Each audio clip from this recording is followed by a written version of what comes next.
Sometimes getting things done just involves you working hard, but other times you have to coordinate work among people or get work done through other people. In those cases, you just can't escape the importance of power and influence. Think about it this way. If you ask a person to do something, why would he or she say yes and comply? It has to do with the power you hold and the influence you wield. This holds true regardless of whether you're working with your boss, your direct reports, your coworkers, or even with friends or members of your family. So if you want to be influential, stay tuned to this conversation. Welcome to the Indigo Podcast, an exploration of human flourishing at work and beyond. I'm Ben Barron of Indigo Anchor and Cleveland State University. And I'm Chris Everett of Indigo Anchor. For more information, please visit us at www.indigopodcast.com. Yeah, so today we're talking about power. Power and influence, that's right.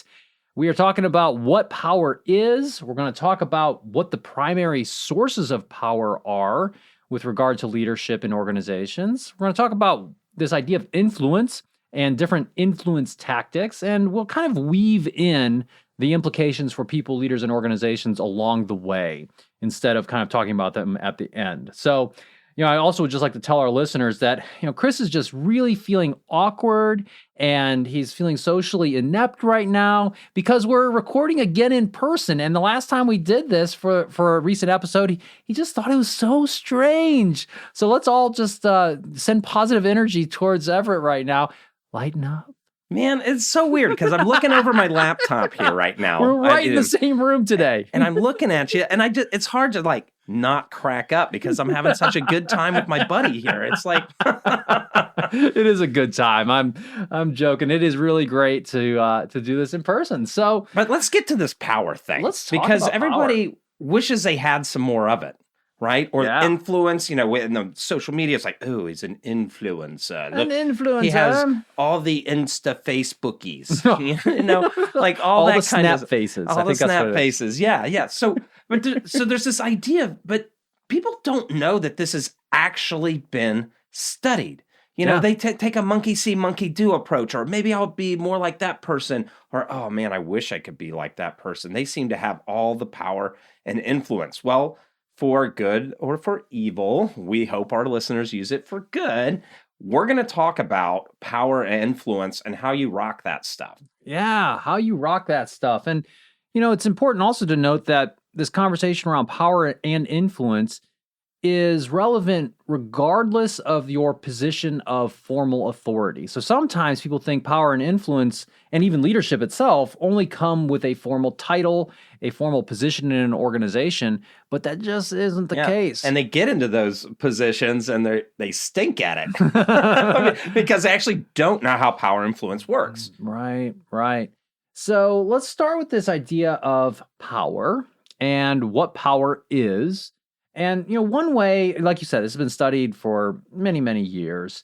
One way that we can think about power, at least as it relates to leaders and managers and organizations, is that power is this ability to influence the behavior of other people and also to resist unwanted influence. So you can get people to do things, you get people to behave in a different way, while also, not changing the way you behave because you can resist that unwanted influence. So, an important thing about power is just because you have the ability to influence other people doesn't necessarily mean you choose to do so. Yeah. So, and also, if you're never influenceable by somebody, you're going to be really left behind. It's important to have good influences in your life, right? You got to open yourself up. If you get married, and I'm pretty sure this is evidence-based. I'm going out on a limb here. If you get married and don't allow your spouse to influence your behavior, at least for me, my marriage wouldn't have lasted very long. Yeah, there's a lot of give and take in a spousal relationship, in any relationship. And I think your point is really important to emphasize here that, just having a position of authority doesn't mean that you resist all influence. That is the dumbest thing you could possibly do, probably, or at least one of the dumber things you could do as a leader if you're not allowing yourself to be influenced, because you have to be a constant censor of the things going on around you. In my leadership positions that I've been a part of, or have had the privilege to hold, you got to listen to people. And, if someone brings you a good idea and, you resist it just because that person doesn't have the power or you want to show your power, that's silly. Yeah. And think about resistance to this. Let's say there's a big bully in school, right? Big or bully. Big bully There's in your big bullies in workplace. workplaces too. Right, yeah. right. You got a big bully in the workplace, but you've got some dirt on that person. Ooh. And so he bullies everybody else, and all you do is have to look at that person, and they just like cool it or walk the other way. Nobody's going to mess with you. You're like, dude, what's going up? Jim Bob over here has, just can walk wherever he wants. That bully leaves him alone, right? Yeah. That certainly can happen. So, the power is an important thing. It's this, can be your ability to resist other people's influence. Not that you necessarily always want to do that. When we think about power within organizations and as it pertains to supervisors, kind of the earliest way that this was thought about was from a famous piece of writing that came from French and Raven. So those are the last names. I don't even remember their first names. But anyway, back in 1959, they wrote about this and these 5 different sources of power. So I think maybe we could talk through these different types of power. Now, these are not the only types of power. There are other types of power. And actually, we're going to put a link to an article in the show notes that kind of talks about the 50 years of influence in the workplace and has, kind of some other types of ideas that you may want to consider. So if you really want to dig deep, go there. But this is Power 101, right? Power 101. And if you get these worked in your mind, it's like opening up the hood of a car and you now see how the engine is working, right? Right. So the 3 types that we'll start off with are legitimate power, reward power, and coercive power. That's right. And those are what we consider 3 types of organizational power, because all 3 of those, legitimate, reward, and coercive power, all come from your position in the organization. You wouldn't necessarily have these. I mean, you could imagine maybe some circumstances where you might, but you get a lot of these from the organization itself. So that's why those are called organizational power. Yeah, and if you're in a one-on-one relationship or with somebody, or you're, the two of you got marooned on an island, you're not going to be able to really use these kinds of power. This is not the Gilligan Islands kind of, maroon type thing. So let's start with legitimate power. Right. You need an organization, or I'll say cohort of people that regularly meets, right? So that could be, you could be at your volunteer work at a soup kitchen, or if you're in a church choir or something like that. These will come into play. So legitimate power just comes from a position of authority, right? Yeah. It's, they call it formal authority, that kind of stuff. Right. So this comes with your title. Because of what you do and your position in the organization, you likely have the ability to make certain types of decisions. You have, and people will do what you say just based upon that, right? So that's what we call legitimate power. Reward power is a little bit different, and that comes from your ability to hand out resources or other types of things that people want. Yeah. So, that's where, hey, Ben, you and I got to go talk to the boss. We're going to try to be really sweet so he gives us something. Or, if you're trying to get past the secretary to talk to somebody for a sales call or something, maybe you bring the special chocolates that the admin assistant likes or whatever, That certainly could be a type of reward. And, if you think about it from the concept of or from the perspective of a supervisor, supervisors can also reward people with formal recognition. They can reward them with bonuses. Right. They can reward them access. with access, training opportunities, all kinds of things that you potentially could reward them with. Visibility on projects, right? Yeah, that's why we use the term gatekeeper, right? That person, the reward they have is access through or to someone or a piece of information or something like that. Right. And so they have power over you because they're the keeper of the reward. And their power is somewhat tied to your, if they have something you want and the degree to which you actually want it gives them more power, right? So that's reward power. And on the flip side of that, we have coercive power. So your ability to have control over punishments in an organization. So if you have the ability to fire someone, you have coercive power. Yeah, and bosses kind of have all of these, right? Depending on the organization. Formal authority, reward power, coercive power. Depending on the organization. But that's why it can be really terrifying if a boss says, Jim, can you see me in the office? And, I'm always like, you can't just say that and then wait. Right. You got to say, it's nothing bad. Yeah. Like if it's nothing bad. Otherwise, so then I don't have to stew. But anyway. I had a boss who used to sometimes just send you an email, and the body of the email just said, it didn't even say please, it said PLS, like short, like couldn't write out the whole word. PLS, see me, period. And it's like, oof, what's going on here? And you're right, sometimes it would be kind of terrifying because you didn't know what was going to happen. So these types of organizational power, legitimate, reward, and coercive, are those ones that are in some way tied to your position in the organization. But those are not the only types of power that you can have as a person. If we move beyond organizational power, there's a kind of a second category that we call personal power. That's right. And the two pieces here, right, are expert power and referent power. Now, expert power, pretty obvious, right? It's derived from a person's expertise. Like if Stephen Hawkins comes in and talks about physics, like people are going to listen because like, dude, he like invented the epicuritic theory of the universe. Of course I'm going to listen, right? If we come into organizations, generally, they may be annoyed to see a consultant, right? But we overwhelm them with our charm, and then so fine. Yeah. But the thing is like, we've been in so many organizations, people want to listen, right? Like, what can I learn here? These guys have some expertise. Right.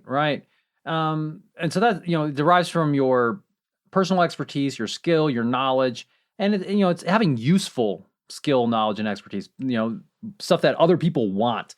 The other type is referent power. So this is something that you may have when other people want to be identified with you, they want to be associated with you, they like you, right?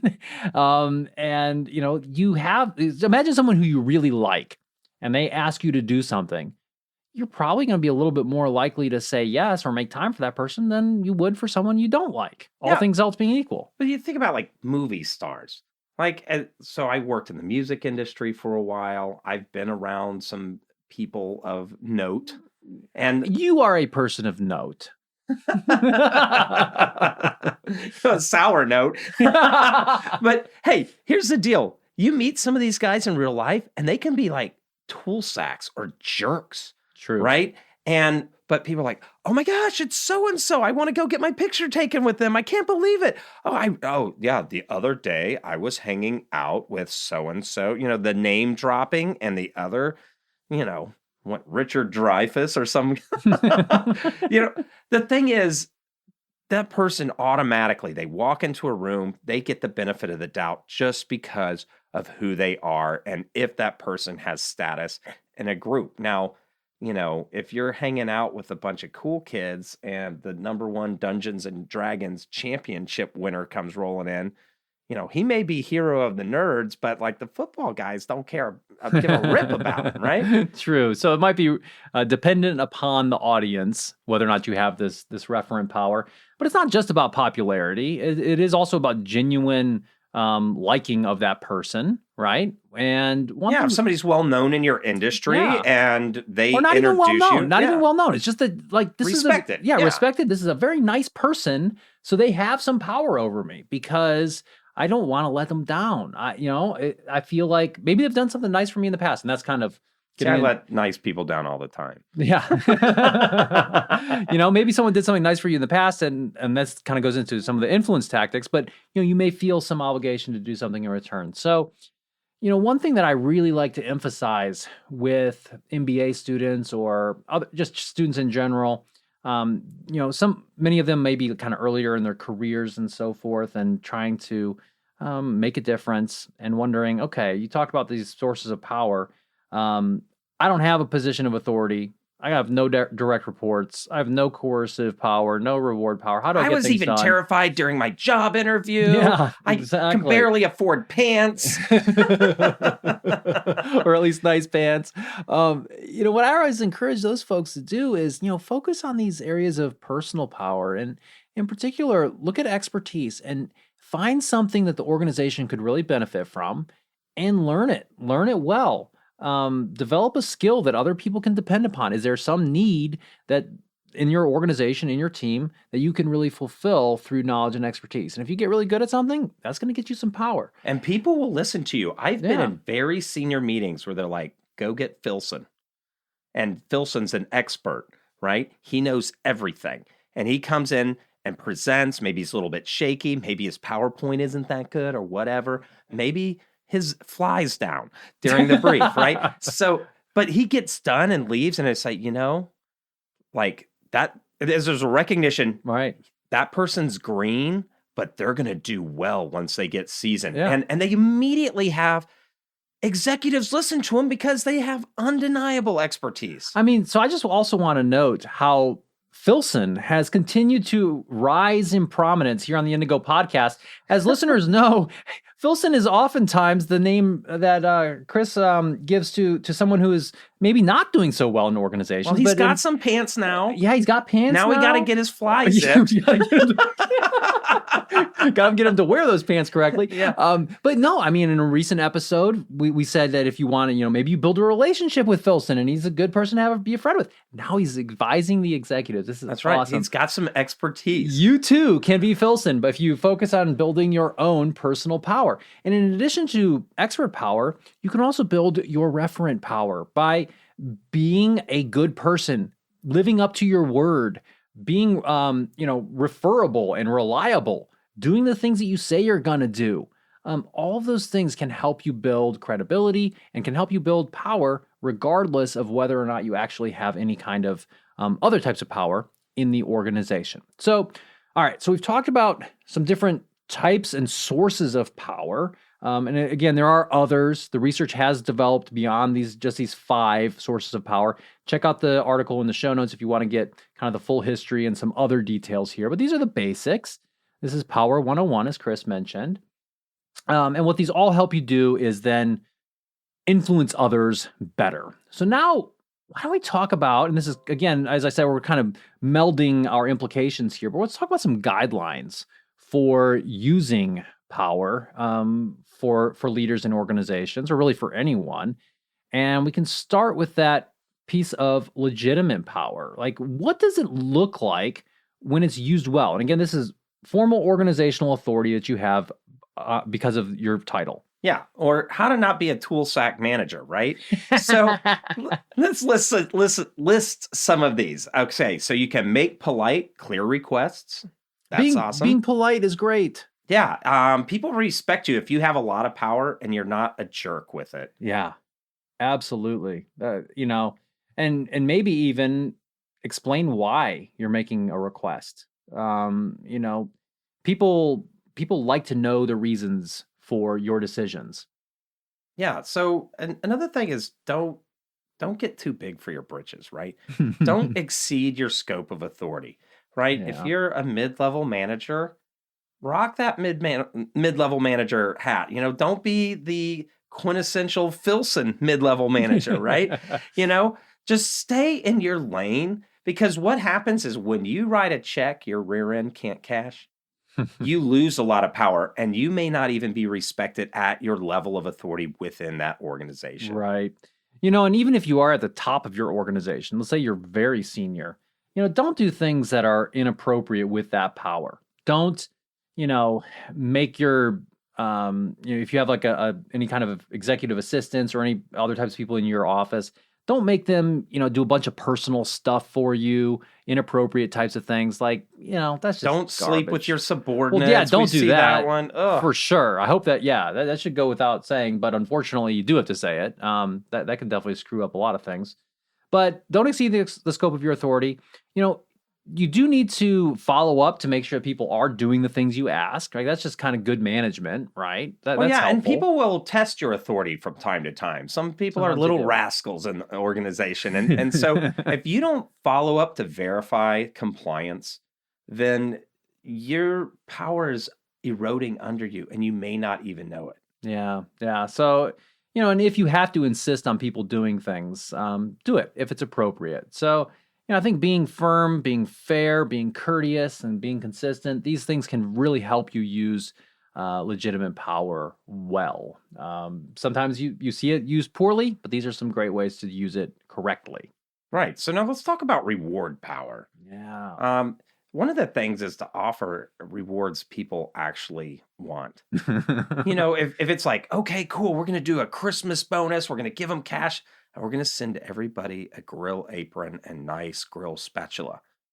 Well, what if half your people live in apartments and don't even have grills? Like, right. That's No, I think that's great. Sometimes you come across this thing with like the company picnic. It's like, hey, we want to reward everybody with some sort of mandatory family fun time with the teams that you hate. That's right. That's right.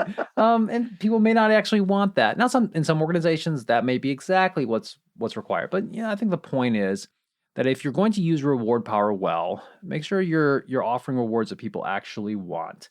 You also want to make sure that you're being fair and ethical in your use of rewards, that you're not manipulating people just by like dangling, oh, I'm going to get you this promotion if you do this. That really starts to get ugly if you do it that way. Yeah, and you got to be able to deliver what you say, because you basically flush all your power. It's like, guys, we're going to get $1,000 bonus if we do this, and then nothing. Yeah. Oh, sorry about that. They're just not. You might get a second at bat, maybe, but probably not. Yeah. You can also really help to use this power well by explaining why someone got the reward.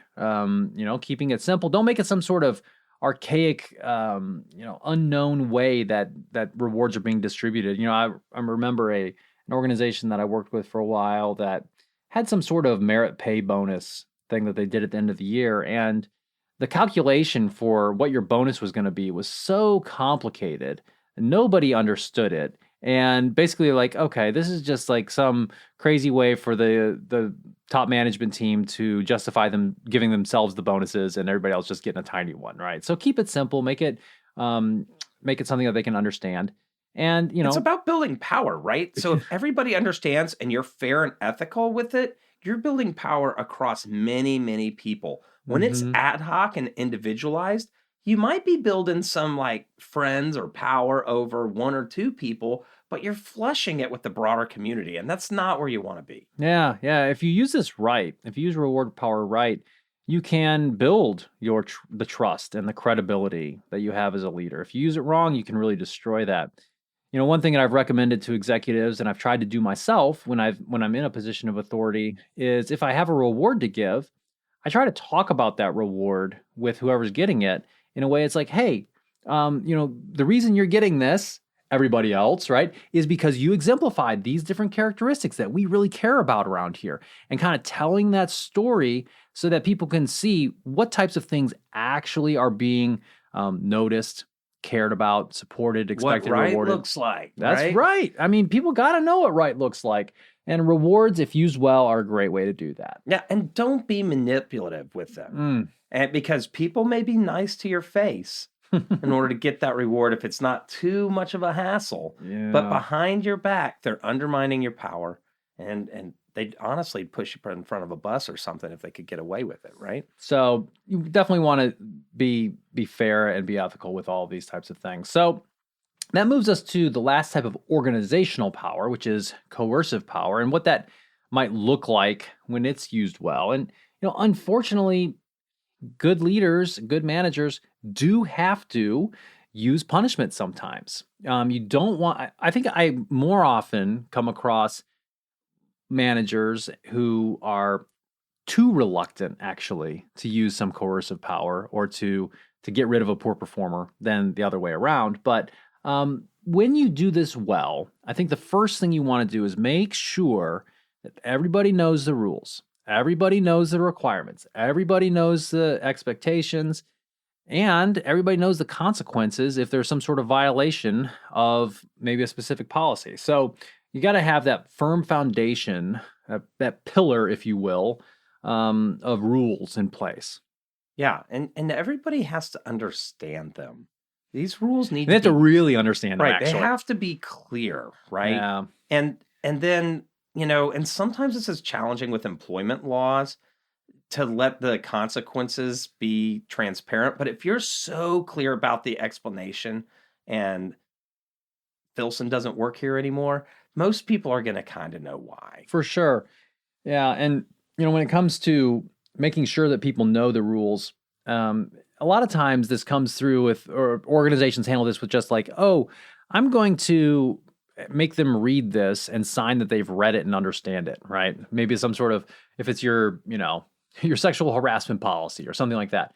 I think you should go beyond that. I think you should go beyond that and actually do some training, some meaningful training that's not horrible, that actually addresses some learning objectives so that people really understand that they're walking away learning it and not just, you're not just checking the box on these types of items. Right. And you can't let bad behavior just go on and on and on. Absolutely not. And we've seen this with countless executives who are like, well, I'll talk to him about it next time, or maybe he was having a bad day. That you're allowing your power to be eroded at that point. So you need to respond promptly and then without favoritism. If your kid works for you, don't let them just get by. Right. Now, you do want to make sure that you investigate to get any facts that are at play before you make some sort of decision. So, this isn't an episode all about doing like HR investigations or anything, but just suffice it to say that you want to get the full picture of whatever happened before you take action. Yeah, because if you come down hard wrongly, that erodes your power. The theme here, guys, is that you're able to say what you mean and do what you say, and then that kind of integrity and fidelity to the way you behave, your act, is going to give you power within an organization. Like, hey, listen, dude will never say that he's going to do something and not do it. Immediately people are paying attention to what you have and what you say and how you're conducting yourself, and people are just aware when they're navigating and trying to use their own power of where you stand. Right. And if there's some sort of violation of a policy or a rule in your organization, you want to be following your own policy of whatever kind of warning system you may have in place if you have some sort of progressive discipline policy. So provide the ample warnings. And then when it comes to the actual punishments, make sure that those are legitimate and they're fair, and that, that they match the seriousness of the crime. That it's, if it's something minor, you don't want to necessarily fire the person. Now, at the same time, if they're doing something that's blatantly illegal, you don't want to just give them a warning. So you want to make sure it's commensurate with the seriousness. People try to undermine tyrants. The only way that tyrants maintain power abroad and other places, right, within our organizations, is through wielding this decisive, crushing power. But you don't want to have to be looking over your back. You want your power and influence to go out from you and be a positive, a good thing, something that's, hey, if somebody's going to stab you in the back and you've executed power well, somebody's probably going to come let you know, hey, heads up, this dude's after you. Mm-hmm. That's right. That's a really good point, that if you are using particularly coercive power in a heavy-handed way, people are going to be looking for ways to bring you down. And you might be, writing your own ticket to your own unemployment. Yeah, just ask my kids when I did a 4-week moratorium on screen time. They're like, that dad's going to go down. No, it was so heavy-handed. But now we're laughing, but you actually did that. Yeah, I know. Yeah. My wife hated me for it too. I bet you did. And you did not relent. She's like, no. My wife was like, you don't have to put up with them as long as I do. Hey, 4-week moratorium on screen time. And oh, by the way, I'll be out of town on consulting engagements. Yeah. Yeah, probably tougher for her, but that's a tough one to do. 4 weeks. So wow. So that's organizational. How to rock the organization, influence and power within the org 101. Now let's talk about interpersonal power, personal level power. This is something that you can wield one-on-one, or you can wield it with groups of people that don't regularly meet. Because lots of times, if you just throw 50 people in a room, you don't have any positional authority. Mm-hmm. Maybe you can take it, maybe people ascribe it to you, but these are the levels of stuff where it's not an organization where there's a clear course of structure and that kind of thing, or it's not in an organization where people meet regularly. Or maybe you just are an entry-level person, or you're an individual contributor type, so you don't have the legitimate coercive or reward power. You just need to rely on other sources. Right. And the first one's expert. And this is so great because you have complete power to shape this for yourself. That's right. So when you do that well, when you use expert power well, you still want to explain why you're asking for something. You don't want to come across as someone who is just kind of a know-it-all, right? Because people don't respond well to that. It's okay to demonstrate your expertise, but tell people, explain why you want something, why it's important, some of the reasoning behind it, and provide some evidence that whatever you're proposing is going to work. Yeah, and make sure and this becomes challenging as you really develop expertise, as lots of times you forget what it's like to not know anything about something. That's right? a great point. And so you're like, hey, listen, man, I need this, and obviously for the following evidence reasons. And they're like, I don't get it. Mm-hmm. You're not going to have you're not going to have expert power in that case. So not only do you need to be an expert to have expert power, but you also need to become an expert at explaining your expertise. Yeah, because if people don't get that you're an expert, well, it kind of doesn't matter, right? Right. It's like, I'm kind of a big deal. Okay. Ron Burgundy, I'm kind of a big deal.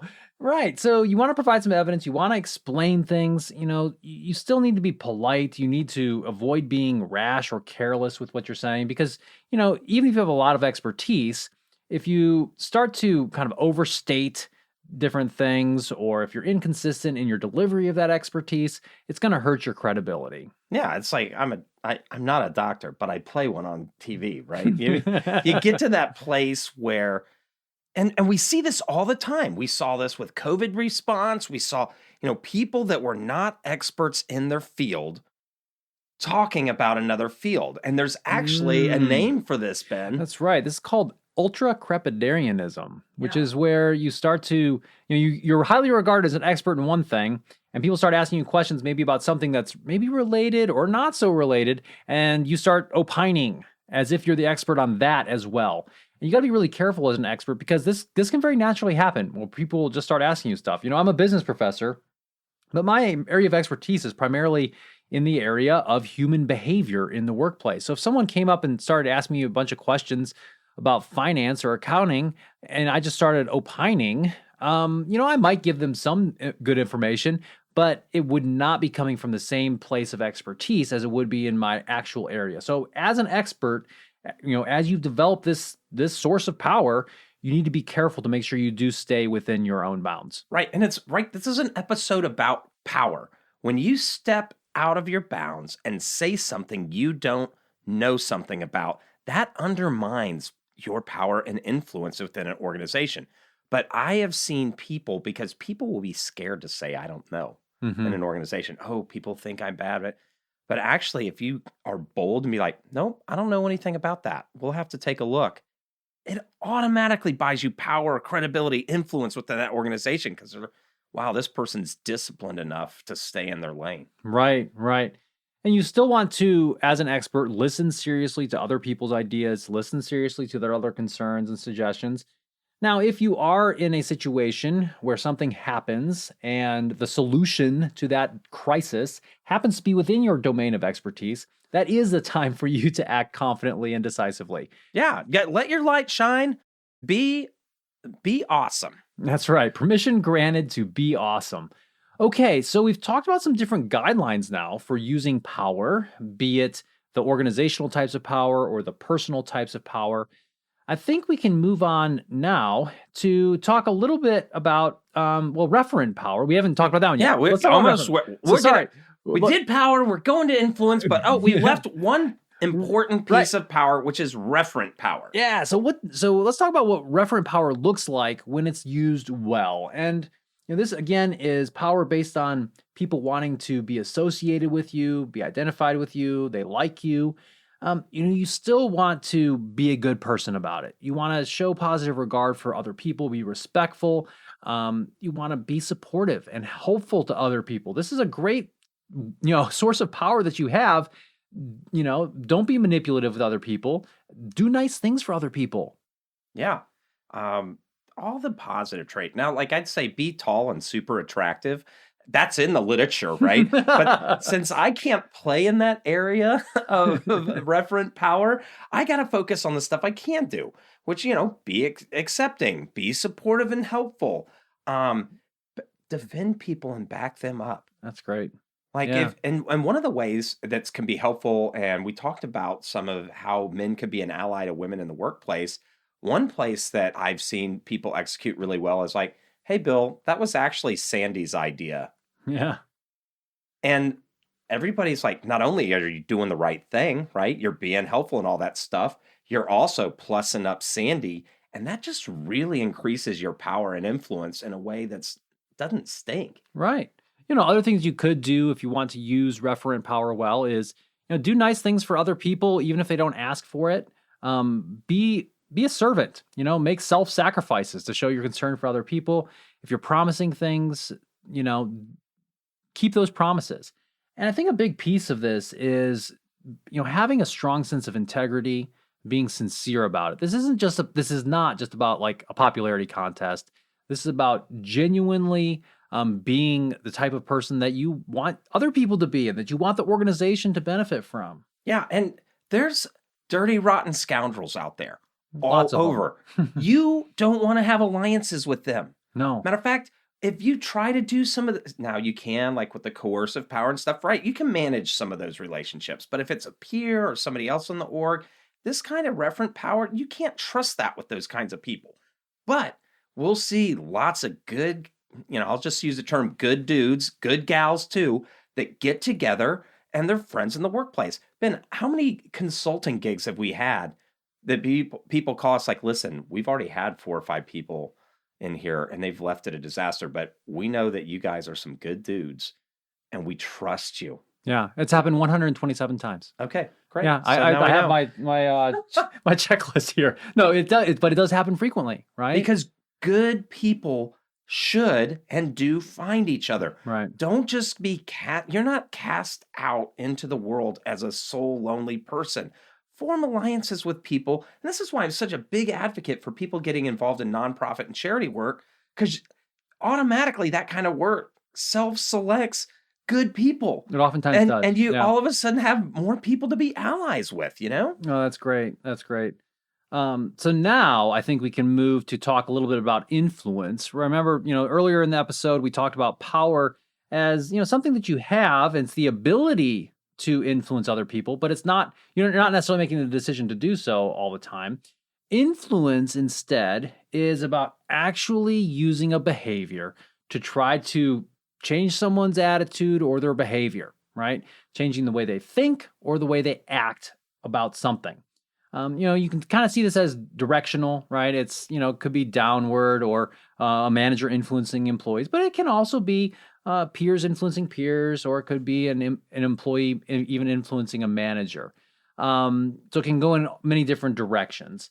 But let's talk through some of these influence tactics, right? So there are these influence tactics that we refer to as soft influence tactics for some reason. And the first one is persuasion. Well, yeah, I mean, there's baseball bat influence too, right? Sure. Now, right. So persuasion is using, now the literature says logical arguments, but I see people persuade people using faulty baloney logic. Yeah, we're sticking with the good way to do this. Right. So, but persuasion is a way of using logical arguments, factual evidence, and emotional appeals. And this comes out of like early stuff where they saw pathos, ethos, logos. Mm-hmm. You have an emotional appeal, an appeal to authority, appeal to logic, these kinds of things. This kind of comes out of that. A solid persuasive argument should maybe, because I'm an expert, and just because I'm an expert, also these really rational ways. And gosh darn it, if you do it well, it's going to feel great. The sterile, I know, Ben and I wish it was. We wish we could just make sterile logical arguments and sway everyone. But if you don't forget in your persuasion attempts and using it well, to throw a little bit of emotion in there, it's going to have a lot of weight. It really will. People do like to, I guess every TEDx speech, every TED speech ever has these 3 items. That's true. People, when you change the way someone feels about something, that can be very powerful. So as an influence tactic, that's persuasion. Another influence tactic is ingratiation and impression management. So this is where you're trying to get someone to maybe increase the amount that they like you, or maybe the perceived similarity, right? So you try to come up with commonalities with somebody. If I'm, just trying to get to know someone a little bit, it's like, hey, so where are you from? Oh, well, I grew up near you, or something like that. Or maybe we have something else in common. And when you can build some common ground, you start to increase some of that referent power, and it can be a way to influence someone a little bit more. Yeah, I remember when I moved to Alabama, there's this things like, who's your daddy? Like, who's your dad, right? Because these towns were small enough that people actually, oh, your dad manages a hardware store downtown? Like, hey, we know that's a good family. And, they're seeking these similarities, these commonalities. It's generally a part of, hey, so who's your football team? Right? These are all normal social interaction skills that are all around ingratiation and impression management. That's right. So another influence tactic that we consider to be a soft influence tactic is what we call exchange, where you maybe promise some sort of benefit or a resource in exchange for somebody doing something. And that's another way that you, of course, could get someone to do something. Now, this is not necessarily, coercing someone to do it. You're not being manipulative. But you are exchanging or promising some sort of benefit in return. Yeah, it could be as simple as, hey, can we borrow your goat? We'll give you a case of beer. So maybe by the time this episode releases, people will have an idea of what that's all about. This is a big Easter egg coming soon. That's right. But, no more goats. Okay. Anyway, on to silent authority.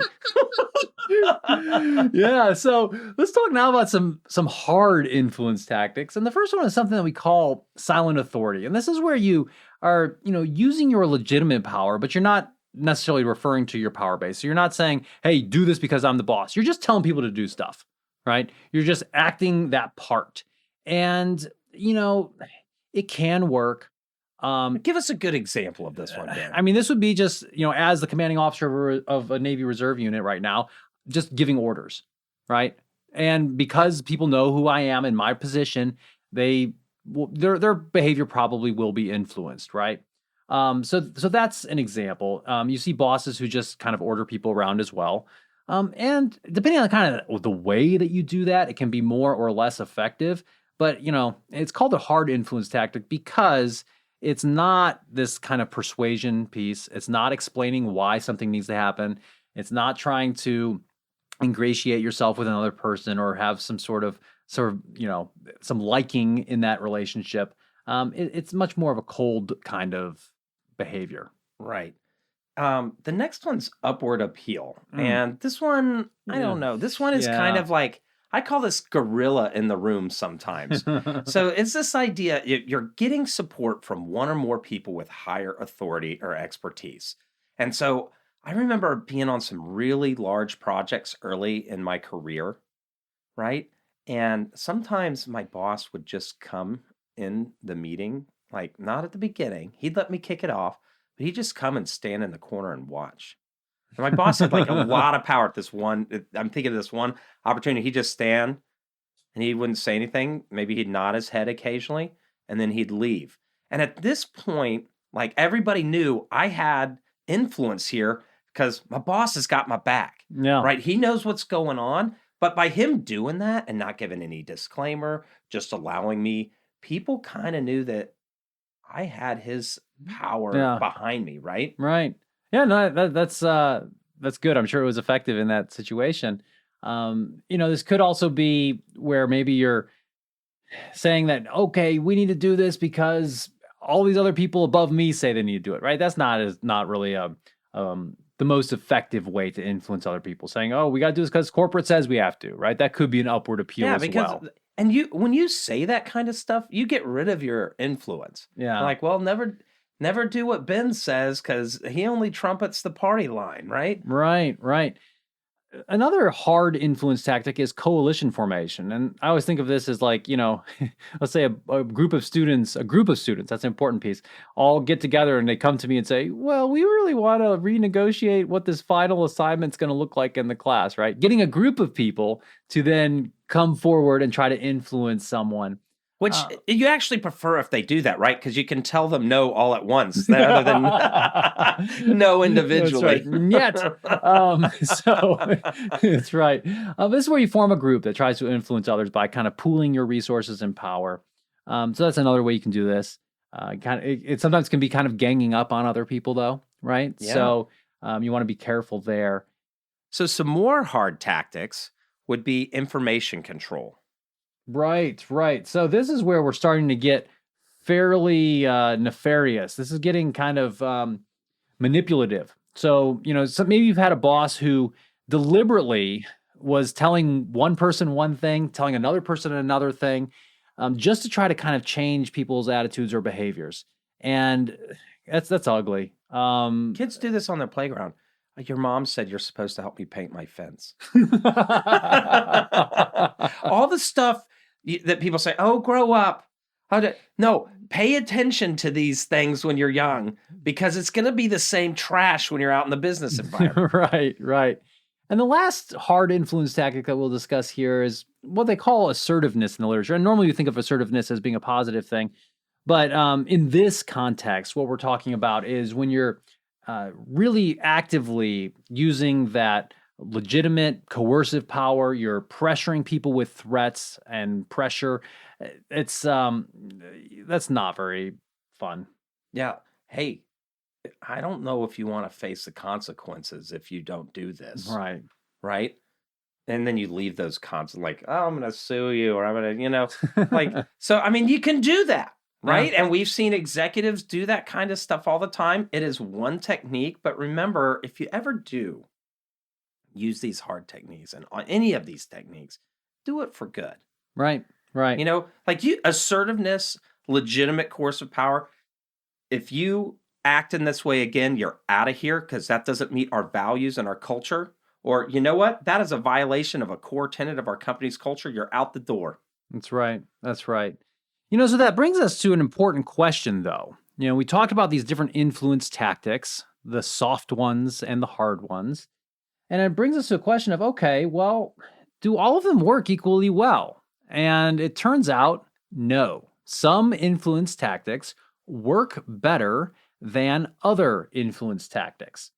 When we think of those hard influence tactics, that silent authority, that upward appeal, forming a coalition, controlling information, being super assertive, you tend to get a little bit more resistance, right? And you tend to get more just compliance, right? And so compliance is where I'll do what you say, but I'm not going to like it, right? You're changing my behavior, but not my attitude. See, I like to think of these as spices or fluorescent colors, right? Unless it's the 80s, fluorescent colors should be used very judiciously, Use right? sparingly. Use sparingly, right? You can't just dump a whole barrel of cayenne pepper into some chili, right? But there is some times that you can keep people on their toes a little bit if, oh, it's all nice and that, and then all of a sudden assert, right? This is when you start to get into the art. But if you look at them in aggregate, this is the whole thing. Handle these with care. Right. And so the soft influence tactics, those, persuasion, ingratiation, impression management, exchange, those tend to get more commitment out of folks, which is where people are changing their hearts and their minds and actually doing something that you wish them to do. It's sustainable influence is what it it's is sustainable. And those are generally better. But like you said, Chris, it's important to not throw out those hard ones, those other options that you may have in your influence toolkit, because sometimes you may need to be very assertive with a member of your team. If he or she is publicly challenging your authority, for example, you may need to shut that down publicly. And that comes through, using some coercion or using some sort of consequence for that person. So, treat them with care. And, I think thinking of them as different spices is a nice way to think about it. So people can respond differently to these influence tactics. And, you can either have commitment where you actually change your behavior and your attitude, or you can just change your behavior, or you can just flat out resist. And of course, we want people to be more committed to what you're saying. Yeah, and sometimes you can still salvage that. So you may have to use one of those hard influence things in the moment because you're navigating a portfolio of relationships here. But you might say, hey, man, let's go to lunch. All right. And you say, listen, man, I really hated that I had to do that with you. But when you do these things, it undermines my ability to navigate the organization. And I can't have that. However, I'd like to have you as an ally. What was going on? Right? You can still shape those kinds of items.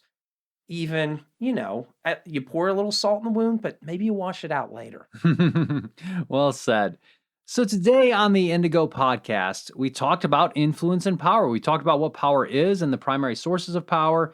We talked about what influence is and some different influence tactics. And in there, we wove some different implications for people, leaders, and organizations.